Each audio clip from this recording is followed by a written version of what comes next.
Assalamualaikum warahmatullahi wabarakatuh. Kami dari kelompok 3 akan mempresentasikan hasil praktikum kelompok kami dengan judul Penentuan Parameter Farmakokinetik Asetosal menggunakan data urin manusia.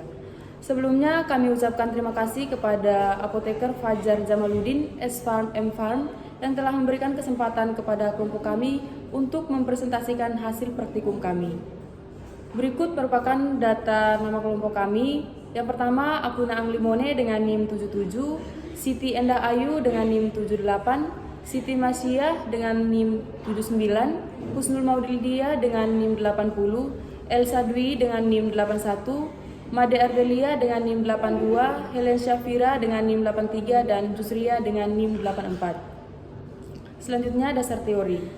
Obat dapat diekskresi dalam bentuk utuh atau berupa metabolit aktif melalui urin.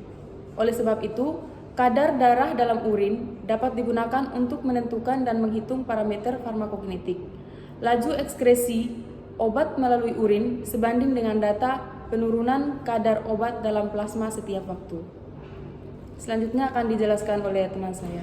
Untuk alat dan bahan, untuk alat yang dibutuhkan yang pertama ada spektrofotometri UV vis, labu ukur, pipet volume, vial, kemudian beker glass. Untuk bahannya ada asam asetil salisilat, air suling, asam klorida, dan juga ferinitrat. Yang selanjutnya untuk prosedur ujinya menggunakan subjek coba manusia sehat, dewasa, tidak memiliki gangguan pencernaan, dan juga tidak merokok. Kemudian untuk protokol cobanya, seminggu sebelumnya subjek tidak diperbolehkan meminum obat apapun. Semalam sebelumnya subjek diharuskan berpuasa. Dan 1 jam sebelumnya, subjek harus meminum 400 ml air lalu mengosongkan kandung kemih sebelum meminum obat. Kemudian urin ditampung sebagai belangko. Selanjutnya, obat asetosal 500 mg diminum dengan air 200 ml. Setelah itu, meminum lagi 200 ml air selama 4 jam berturut-turut. Cuplikan urin tadi ditampung kemudian diberi toluen 0,5 sampai 1 ml untuk setiap 20 sampai 50 ml urin yang telah ditampung. Kemudian disimpan di suhu 2 sampai 8 derajat Celcius. Selanjutnya yaitu cara kerja. Langkah pertama yang dilakukan yaitu pembuatan larutan baku kerja paracetamol. Langkah selanjutnya yaitu penentuan panjang gelombang maksimum. Dan selanjutnya adalah pembuatan kurva baku. Langkah selanjutnya adalah pengumpulan sampel urin, dan cara kerja yang terakhir yaitu penetapan kadar paracetamol dalam urin. Yang selanjutnya yaitu perhitungan.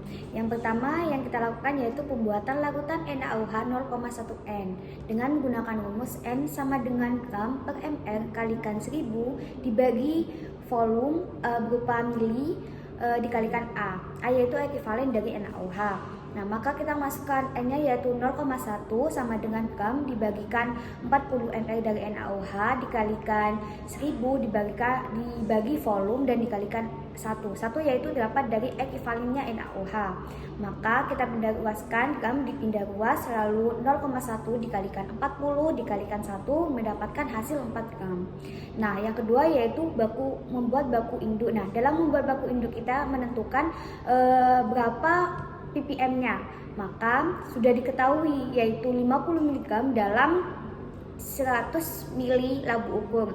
Maka menggunakan rumus ppm sama dengan mg dibagi L. Maka ppm sama dengan mg-nya ya tadi 50 mg dibagikan 100 ml, maka ini kan harus diubah dari 100 ml menjadi liter, maka mendapatkan 0,1 L. Nah, ppm-nya yaitu mendapatkan hasil 500 ppm.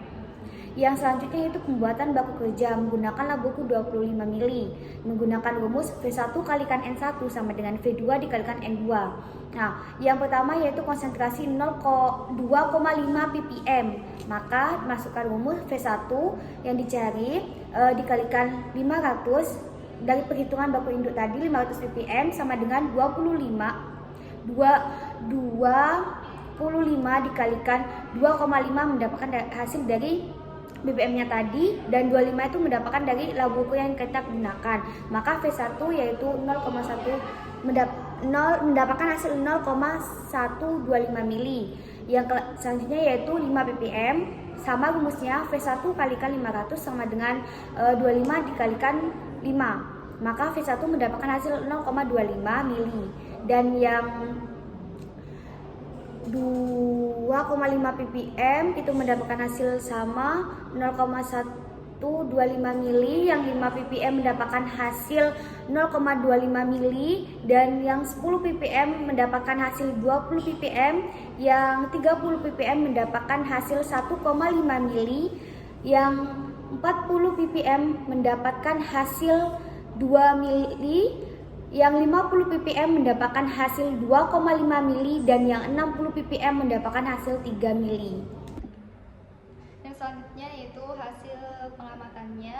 Udah diketahui kita mendapatkan data absorbasi sampelnya itu pada tabel berikut, dan mendapatkan persamaan regresinya itu ya sama dengan 0,0758 X plus 0,2398. Dan selanjutnya menghitung konsentrasi hitung dengan rumus X sama dengan Y min A bagi B. Dan hasil dari absorbansi 1 min 1,0294 mendapatkan nilai konsentrasinya itu min 16,744063 ppm, dan absorbansi kedua yaitu min 0,1868 mendapatkan nilai konsentrasi min 5,62769,683 ppm, dan absorbansi ketiga min 0,2281 mendapatkan nilai konsentrasi X sama dengan min 6,1728,323 ppm, dan absorbansi keempat min 0,3779 mendapatkan nilai konsentrasi min 8,1490765 ppm, dan konsentrasi yang kelima yaitu nilai absorbansi yang kelima itu min 0,3007 mendapatkan nilai konsentrasinya itu min 7,1306069 ppm. Dan untuk nilai absorbansi min 0,392 yaitu absorbansi yang keenam mendapatkan nilai konsentrasi min 8,31145665. Dan untuk absorbansi yang ketujuh min 0,1858 itu mendapatkan nilai konsentrasi min 5,614777573 ppm, dan absorbansi yang ke-8 min 0,1406 mendapatkan nilai konsentrasi min 5,01846966 ppm. Dan selanjutnya menghitung konsentrasi aktual, yaitu volume urinnya sama dengan 1790 ml, dan menghitung C aktual satunya itu C aktual 1 sama dengan min 16,744,6 dikali 1790 ml itu dari volume urinnya dibagi 8 itu dari konsentrasi atau banyaknya urin yang ditampung, dan mendapatkan hasil C aktual satunya itu min 3746,484169. Dan untuk C aktual 2-nya itu min 5,627963 dikali sama 1790 mili dibagi 8, hasilnya min 2259,257916. Dan hasil dari C aktual 3-nya untuk hasilnya itu min 1381,169195, dan untuk hasil dari C aktual 4-nya itu min 1823,355871, dan untuk C aktual 5-nya itu mendapatkan hasil min 1595,47325285, dan untuk C aktual 6-nya yaitu mendapatkan hasil min 1858,663588, dan untuk C aktual 7-nya itu mendapatkan hasil min 1256,306069, dan C aktual 8-nya itu hasilnya min 1122,882586. Dan selanjutnya menghitung konsentrasi akumulasi. Untuk rumus C akumulasinya itu untuk C akumulasi satunya itu C aktual sama dengan C akumulasi 1. Jadi mendapatkan ditambah rumusnya itu C akumulasi 1, yaitu rumusnya C aktual awal ditambah C akumulasi I1. Jadi hasil dari C akumulasi 1 itu min 3746,484169, dan untuk C akumulasi 2 itu mendapatkan hasil min 5005,742084, dan hasil dari C akumulasi 3-nya yaitu mendapatkan hasil min 264042711. Selanjutnya C akumulasi 4 dengan rumus C akumulasi 3 ditambah C aktual 4 mendapatkan hasil minus 3204,52066. Selanjutnya C akumulasi 5 dengan rumus C akumulasi 4 ditambah C aktual 5 mendapatkan hasil minus 3418,829156. Selanjutnya C akumulasi 6 dengan rumus C akumulasi 5 ditambah C aktual 6 mendapatkan hasil minus 3445,136873. Selanjutnya C akumulasi 7 dengan rumus C akumulasi 6 ditambah C aktual 7 mendapatkan hasil minus 3115,9657.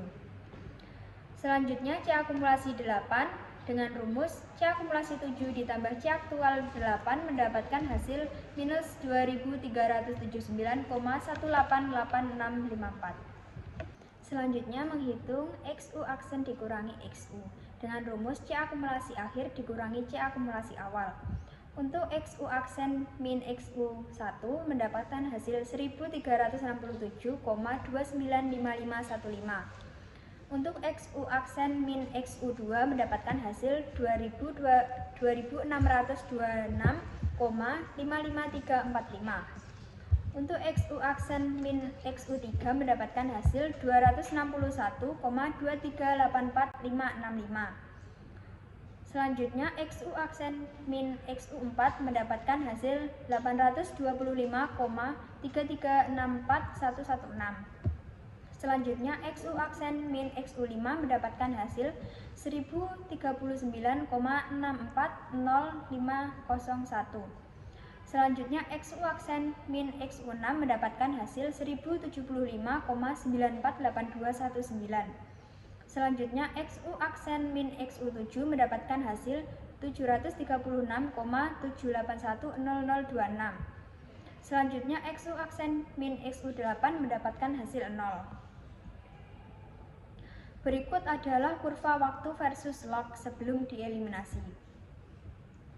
Untuk waktu pertama, log pertama 3,135862. Waktu kedua, log kedua 3,419386. Untuk waktu ketiga, log ketiga 2,47037. Untuk waktu keempat, log 4 2,916631. Untuk waktu kelima, log kelima 3,016883. Untuk waktu ke-6, log yang ke-6 3,031791. Untuk waktu ke-7, log ke-7 2,867338. Selanjutnya yaitu kurva waktu versus log setelah dieliminasi. Waktu pertama, log 3,135862. Waktu kelima, log 3,016883. Waktu ke-7 log 2,867338. Selanjutnya menghitung KE, T setengah dan clearance. Untuk KE dengan rumus min slope dikali 2,303 mendapatkan hasil 0,0981078. Untuk tes setengah dengan rumus 0,693 per K mendapatkan hasil 7,063658547. Untuk clearance dengan rumus K per CP. Untuk CP-nya yaitu 3,1913. Clearance mendapatkan hasil 0,00006315. Selanjutnya adalah pembahasan. Ginjal merupakan sepasang organ pada sistem urinari dan terletak pada rongga retroperitoneal bagian atas yang berfungsi untuk filtrasi darah, reabsorpsi, dan sekresi dengan proses difusi pada sistem penyaringan darah dan pembentukan urin. Pembentukan urin yang mengandung zat-zat sisa oleh ginjal melalui tiga proses, yakni filtrasi glomerulus, reabsorpsi tubulus, dan sekresi tubular. Tes urin adalah prosedur untuk mendeteksi gangguan kesehatan melalui sampel urin. Prosedur ini tidak hanya untuk memeriksa saluran kemih dan ginjal, tetapi juga kondisi secara keseluruhan di tubuh. Dapat pula digunakan untuk memantau efektivitas pengobatan. Maka dari itu, pada percobaan farmakokinetika kali ini menggunakan urin manusia untuk menentukan parameter farmakokinetika dan menghitungnya. Obat yang digunakan adalah parasetamol, karena parasetamol sendiri memiliki indeks terapi yang luas dan mampu digunakan sebagai anti demam dan anti nyeri. Sistem urin adalah sistem saluran dalam tubuh manusia meliputi ginjal dan saluran keluarnya yang berfungsi untuk membersihkan tubuh dari zat-zat yang tidak diperlukan. Sebanyak 1 cc urin dihasilkan oleh kedua ginjal kiri dan kanan setiap menitnya, dan dalam 2 jam dapat dihasilkan sebanyak 120 cc urin yang akan mengisi kandung kemih. Kemudian saat kandung kemih sudah terisi urin sebanyak itu, mulai terjadi rangsangan pada kandungan kemih sehingga yang bersangkutan dapat merangsang keinginan mengeluarkan. Pengukuran obat dalam urin merupakan metode tidak langsung untuk mematikan bioavailabilitas suatu obat. Laju dan jumlah obat yang diekstraksikan dalam urin mencerminkan laju dan jumlah absorpsi obat sistemik. Percobaan dengan dibuatnya kurva baku kerja standar parasetamol dengan 8 konsentrasi yang kemudian dieliminasi menjadi 5 konsentrasi untuk mendapatkan nilai regresi yang mendekati angka 1, yaitu 0,992 dengan Y sama dengan 0,07579 X plus 0,2398. Hasil absorpsi yang didapatkan minus, yang artinya urin tersebut tidak mengandung parasetamol atau berada di bawah limit deteksi dari spektro UV-vis. Namun, nilai negatif ini tetap bisa diterima walaupun jika dihitung untuk mencari konsentrasi hitung menghasilkan nilai negatif. Kemudian dihitung nilai konsentrasi aktual dan akumulasi XU aksen min XU. K, T setengah, dan clears didapatkan hasil K sebesar 0,0981 per jam. T setengahnya didapatkan selama 7,0642 menit dan clearance-nya sebesar 0,0631 mg per mili. Pada praktikum kali ini dapat disimpulkan bahwa sistem ekskresi adalah sistem yang berperan dalam proses pembuangan zat yang sudah tidak diperlukan atau zat yang membahayakan tubuh dalam bentuk urin. Hasil absorbensi minus disebabkan oleh urin yang tidak mengandung parasetamol atau berada di bawah limit deteksi dari spektrofotometer UV-vis. Dari pengujian tersebut didapatkan hasil laju eliminasi sebesar 0,9810 per jam, T setengah sebesar 7,0636 menit, dan clearance sebesar 0,0000 mg per mili.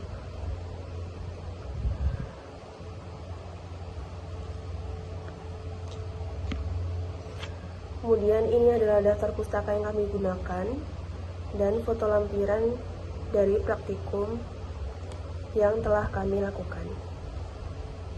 Sekian, terima kasih presentasi dari kami. Semoga bermanfaat. Wassalamualaikum warahmatullahi wabarakatuh.